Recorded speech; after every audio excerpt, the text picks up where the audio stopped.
KG ಮಾವಿನ ಹಣ್ಣಿನ ಬೆಲೆ ಎಷ್ಟಿರಬಹುದು? 100 ರೂಪಾಯಿ, 200 ರೂಪಾಯಿ, 300, ಅಬ್ಬಬ್ಬಾ ಅಂದರೆ 500 ರೂಪಾಯಿ ಇರಬಹುದಾ? ಆದರೆ ಈ ಮಾವಿನ ಹಣ್ಣಿನ ಬೆಲೆ ಇದೆಯಲ್ಲ, 2.5 ಲಕ್ಷ ರೂಪಾಯಿ ಒಂದು ಕೆಜಿ ಮಾವಿನ ಹಣ್ಣು.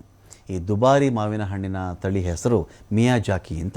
ಕೊಪ್ಪಳದ ಮಾವು ಮೇಳದಲ್ಲಿ ಪ್ರದರ್ಶನಕ್ಕೆ ಇಡಲಾಗಿದೆ. ತಿಂತಾರೋ ಇಲ್ವೋ ಗೊತ್ತಿಲ್ಲ, ಪ್ರದರ್ಶನಕ್ಕಂತೂ ಅದಿದೆ ಮಿಯಾಜಾಕಿ.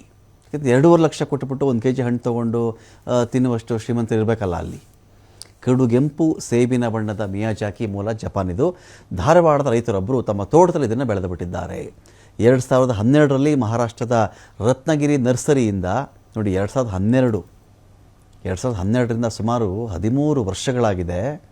ಅವಾಗ ತಂದು ನೆಟ್ಟಿದ್ದಕ್ಕೆ ಈಗ ಹಣ್ಣು ಬಿಡ್ತು. 2.5 ಲಕ್ಷ ರೂಪಾಯಿನ ಹಣ್ಣಿದು ಒಂದು ಕೆ ಜಿಗೆ.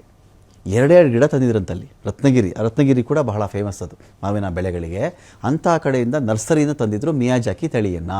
ಈ ವರ್ಷ 25 ಮಾವಿನಕಾಯಿ ಫಸಲು ಬಿಟ್ಟಿದೆಯಂತೆ. ಇದು 25 ಕಾಯಿ ಬಿಡೋದು ಒಂದೇ, ಬೇರೆ ಮರ 250 ಕಾಯಿ ಬಿಡೋದು ಒಂದೇ. ಬೆಲೆ ಜಾಸ್ತಿ ಅಲ್ಲ ಇದಕ್ಕೆ.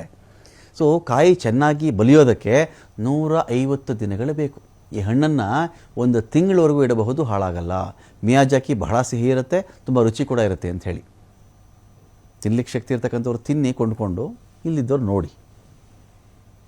ಸರ್, ಕೃಷ್ಣ ಅಂತೇಳಿ ತೋಟಗಾರಿಕೆ ಇಲಾಖೆ ಉಪನಿರ್ದೇಶಕ ಕೊಪ್ಪಳ ಜಿಲ್ಲೆ ಕೆಲಸ ಮಾಡ್ತಾ ಇದ್ದೇನೆ. ಇವತ್ತು ನಮ್ಮ ತೋಟಗಾರಿಕೆ ಇಲಾಖೆ ವತಿಯಿಂದ 9ನೇ ವರ್ಷದ ಮಾವು ಮೇಳವನ್ನು ಇಲ್ಲಿ ನಾವು ನಮ್ಮ ತೋಟಗಾರಿಕೆ ಆವರಣದಲ್ಲಿ ಹಮ್ಮಿಕೊಂಡಿದ್ದೀವಿ. ಈ ಮೇಳವು ದಿನಾಂಕ 13ನೇ ತಾರೀಕಿಂದ 23ನೇ ತಾರೀಕು ಅಂದರೆ 10 ದಿನಗಳ ಕಾಲ ನಮ್ಮ ತೋಟಗಾರಿಕೆ ಆವರಣದಲ್ಲಿ ನಡೀತಾ ಇದೆ. ಈ ಮೇಳದಲ್ಲಿ 30ಕ್ಕೂ ಹೆಚ್ಚು ಸ್ಟಾಲ್ಗಳನ್ನು ನಾವು ಇಲ್ಲಿ ಅಳವಡಿಸಿದ್ದೀವಿ ರೈತರಿಗೆ. ಆ ಸ್ಟಾಲ್ಗಳನ್ನು ನಾವು ರೈತರಿಗೆ ಉಚಿತವಾಗಿ ಕೊಡ್ತಾ ಇದ್ದೀವಿ. ಇಲ್ಲಿ 100ಕ್ಕೂ ಹೆಚ್ಚಿನ ರೈತರು ತಮ್ಮ ಹೆಸರುಗಳನ್ನು ಮಾವು ಮಾರಾಟ ಮಾಡಲಿಕ್ಕೆ ನೋಂದಾಯಿಸಿದ್ದಾರೆ. ಇಲ್ಲಿ ರೈತರು ನ್ಯಾಚುರಲ್ ಆಗಿ ಹಣ್ಣುಗಳನ್ನು ಮಾಡಿ ಮತ್ತು ವೈಜ್ಞಾನಿಕವಾಗಿ ಹಣ್ಣುಗಳನ್ನು ಮಾರಾಟ